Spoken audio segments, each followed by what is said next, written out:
Bonjour à tous. J'ai la voix qui flanche dès le début, ça va pas aller.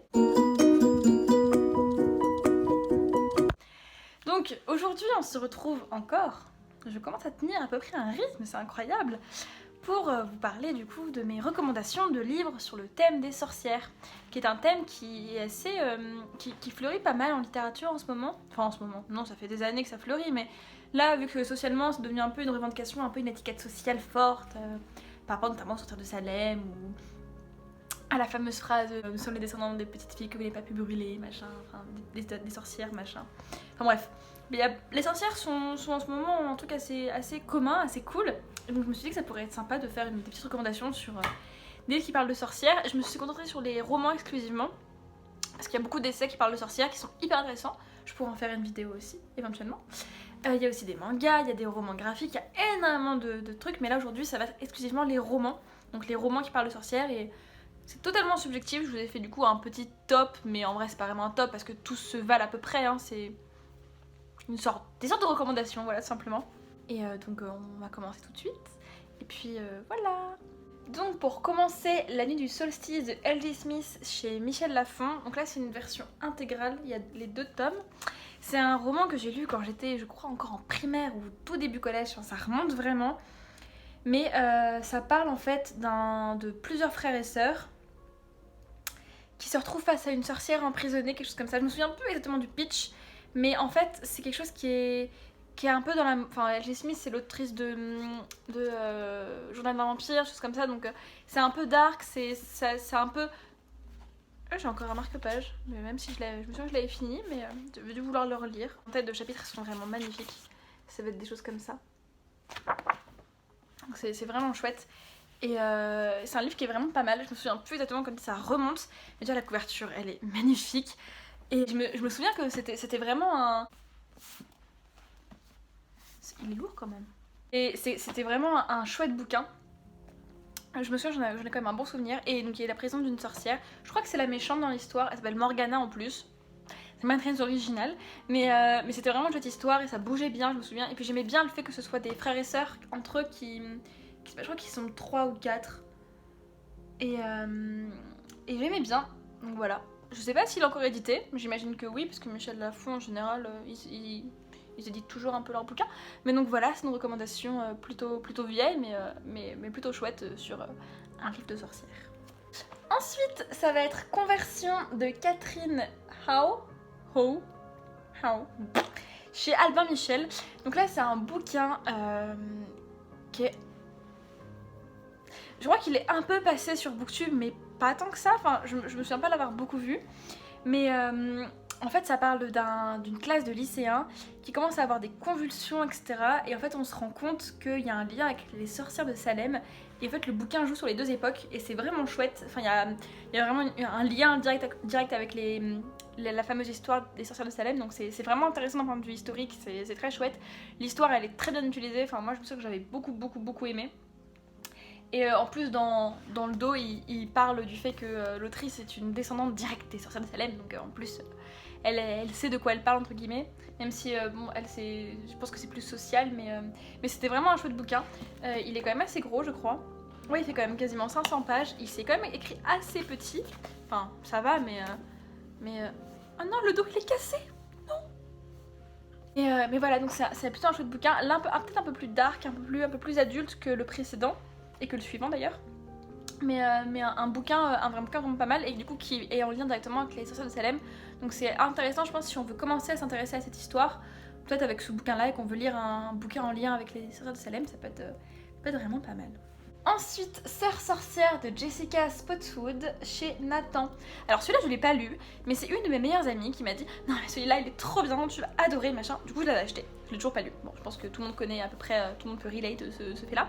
Mais vraiment c'est un bouquin qui a l'air vraiment chouette. J'aime pas trop la couverture, je trouve qu'elle fait un peu trop enfantine, mais apparemment c'est vraiment cool. Ça parle de, en gros, 3 sœurs qui ont une prophétie. Et en gros, là on suit la première, et en fait chaque livre correspond à une des sœurs. En fait, il y a une prophétie sur les sorcières, machin. Bon voilà, c'était un peu plus enfantin, mais je pense que ça peut être vraiment pas mal. Je pense que ça se lit très vite. Ça fait 400 pages. Oh, c'est écrit assez petit quand même. Ça a l'air quand même assez aéré par contre. Et ça a l'air vraiment chouette, donc je pense que c'est dans mes prochaines lectures, parce que je pense que près de Noël, parce qu'on voit qu'elles ont des capuches, l'ambiance un peu avec le blanc, etc., la brume, je pense que ça peut être pas mal pour l'hiver, ce type de lecture. Étrangement, pas pour Halloween, mais plus pour l'hiver. Je pense pas que ce soit très très spooky, mais ça a l'air aux petits oignons, ce petit livre, donc j'ai hâte de le lire. Ensuite, je vous présente pas un livre, mais 2 livres. Incroyable, je sais, je suis trop généreuse. Mais donc je vous présentais une autrice, donc la célèbre Shea Earnshaw, que tout le monde connaît, avec donc The Wicked Deep et Winterwood, tous les deux chez Rajo. Ouais. Donc ces 2 bouquins parlent de sorcières. Ils sont quand même magnifiques, hein. On peut dire ce qu'on veut, ils sont très très beaux. Donc, je vous parlais des 2 bouquins. Alors, ce bouquin-là, en gros, tout le monde a entendu parler de ce bouquin parce que le pitch était vraiment cool. En gros, c'est une île où il y a Peggy, qui est donc l'héroïne, qui vit. Et en fait, chaque année, à chaque été, je crois, il y a 3 âmes de 3 sorcières qui se sont faites noyer au 19e siècle, qui reviennent hanter des 3 femmes de l'île et qui tuent des hommes. J'aime bien ce pitch. Et en fait, du coup, on suit Peggy, qui va du coup accueillir un jeune homme qui est mystérieusement arrivé sur l'île. On se demande un peu pourquoi. Et en même temps, il y a l'ambiance avec les sorcières qui hantent et on sait pas qui elles hantent. Du coup, c'est la question et c'est pas mal.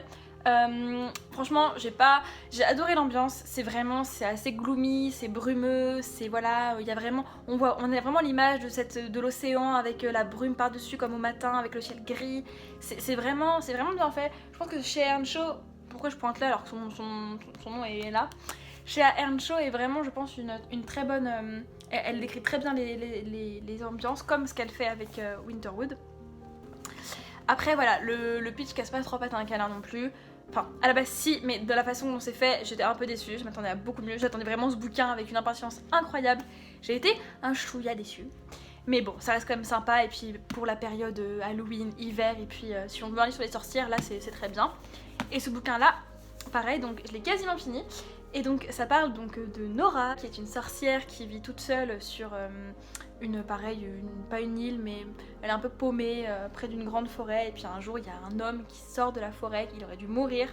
Et donc elle va le prendre sous son aile et il va se passer des choses parce qu'il cache des choses. Et elle aussi, elle cache des choses. Et donc voilà, franchement, au début ça bougeait pas trop. Là, ça commence à avancer. Franchement, je pense que je préfère Winterwood à The Wicked Deep. Mais dans tous les cas, ça parle de sorcières. Dans tous les cas, c'est des objets livres magnifiques. Dans tous les cas, il y a une très bonne ambiance. Donc franchement, allez-y les yeux fermés. Ensuite, j'en ai déjà parlé dans ma vidéo sur les recommandations de livres d'Halloween. Mais je vous recommande donc These Witches Don't Burn de Isabelle Sterling chez Razorbill, qui est un bouquin trop chou, donc c'est un FF, donc femme-femme, et c'est trop bien d'avoir un bouquin comme ça, donc c'est assez féministe. Ça parle du coup de Anna qui vient de se faire quitter par sa copine, elles sont toutes les 2 sorcières, personne ne sait qu'elles sont sorcières, c'est secret, et en fait dans la vie il va se passer des choses un peu étranges, et elles pensent qu'elles ont attiré les sorcières de sang, qui sont des sorcières diaboliques, parce qu'elles ont fait quelque chose qu'elles n'auraient pas dû faire. Donc voilà, c'est vraiment trop mignon comme bouquin, c'est trop chou, trop attendrissant. Enfin moi je sais que j'ai beaucoup aimé. Il y a un tome 2 qui est sorti qui s'appelle This Coven Won't Break, quelque chose comme ça. Donc toujours chez Razorbill, toujours la même autrice. La couverture est magnifique, voilà, moi j'aime beaucoup. J'espère vraiment qu'ils vont le traduire en français parce que ça pourrait bien marcher en France. C'est vraiment l'image type un peu de cette sorcière esthétique qu'on voit beaucoup sur Instagram, la moderne witch avec ses petits cristaux, machin, c'est vraiment cool. C'est une très bonne ambiance, c'est trop chou, ça se lit super bien, enfin c'est pas du tout gloomy, c'est pas du tout flippant, c'est juste tout doux quoi, c'est trop bien. Et pour finir, je vais vous parler donc de Circé de Madeline Miller aux éditions Pocket. Donc celui-là, je pense que tout le monde en a entendu parler parce que tout le monde en a parlé de ce bouquin. C'est l'histoire donc de Circé, la célèbre sorcière de l'Antiquité. Donc en fait, on reprend tout le mythe et c'est tellement bien. L'autrice Madeline Miller avait fait un bouquin sur le chant d'Achille, je crois que c'est ça. Et je pense que je vais me procurer parce que c'est vraiment trop beau. Donc là, l'objet livre est absolument magnifique. J'aime trop les dorures, c'est trop beau. Et puis on suit vraiment la première sorcière vraiment qui a marqué l'humanité, donc Circé, et c'est vraiment génial. Déjà d'un point de vue mythologique, c'est hyper fidèle, j'ai appris énormément de choses, vraiment c'est fantastique. Après c'est long, il fait quasiment 600 pages je crois, mais ça se lit trop bien, c'est une très belle plume, c'est vraiment chouette. J'ai adoré redécouvrir le mythe de Circé avec des mythes que je connaissais pas parce qu'en même temps on suit différents mythes. Il y en a plein. En fait ça s'arrête vraiment tard, enfin Par exemple, je ne savais pas du tout, c'est pas un spoil, mais je ne savais pas du tout que Circé avait eu un enfant. Elle en a eu un. No spoil, je vous dis pas avec qui, c'est la grande question, mais plein de trucs comme ça, et c'est génial, enfin vraiment c'est trop bien. Donc c'est pas la sorcière comme on peut s'imaginer avec le grand chapeau, les grandes robes noires, le côté un peu dark, mais c'est vraiment trop bien, c'est vraiment le côté très naturel, le retour à la nature, etc. qui est vraiment génial, donc je vous le recommande très chaudement. Bah voilà, on a terminé les recommandations de livres de sorcières. Franchement, c'est trop bien. Comme vraiment, la luminosité a été immonde. Je suis désolée, mais il fait vraiment très gris. Pourtant, il est 15h30, mais j'ai l'impression qu'il fait déjà nuit. On sent qu'on approche bientôt novembre là, mais j'adore ce temps, donc je peux pas me plaindre, même si la lumière du coup est absolument dégueulasse. Je suis désolée. Mais bref, je dis ça à la fin, peu importe. Mais ouais, c'est vraiment. C'est vraiment chouette les bouquins de sorcières, je trouve que c'est vraiment cool parce qu'en même temps on peut parler de tellement de sujets, on peut parler d'écologie, on peut parler de féminisme, on peut parler de rapport société, on peut parler de rapport amoureux parce que souvent les sorcières ont un rapport un peu au corps, à la sexualité un peu différent et j'adore ça, c'est absolument génial. Donc je vous recommande chaudement tous ces livres qui sont différents, qui sont tous dans un genre plutôt quand même adolescent, sauf Circé de Madeleine Miller qui pour le coup n'est pas du tout adolescent, mais sinon c'est quasiment que des bouquins qui s'adressent en général à un public young adulte. Et bah voilà, c'est vraiment trop chouette, je vous recommande vraiment ces livres. Il y en a d'autres dont j'aurais pu vous parler, mais sincèrement, par exemple Wicca de Kat Tiernan, qui est pas mal publicité sur Booktube, mais personnellement j'aime pas du tout, donc je vous recommande pas, mais ils existent, donc je pense que d'autres personnes vous les vendront bien mieux que moi. Mais donc voilà, je vous recommande un peu les livres que moi j'ai beaucoup aimé, pas forcément récemment, mais qui m'ont marqué sur ce sujet-là. Et puis je pense faire éventuellement une vidéo sur les essais qui parlent de sorcières, avec par exemple évidemment le sorcière de Mona Chollet, des choses comme ça, qui peut être très intéressant pour ceux qui veulent s'y intéresser d'un peu plus près. Profitez bien, buvez du chocolat chaud, buvez du thé, mettez-vous sous des plaids et bonne lecture.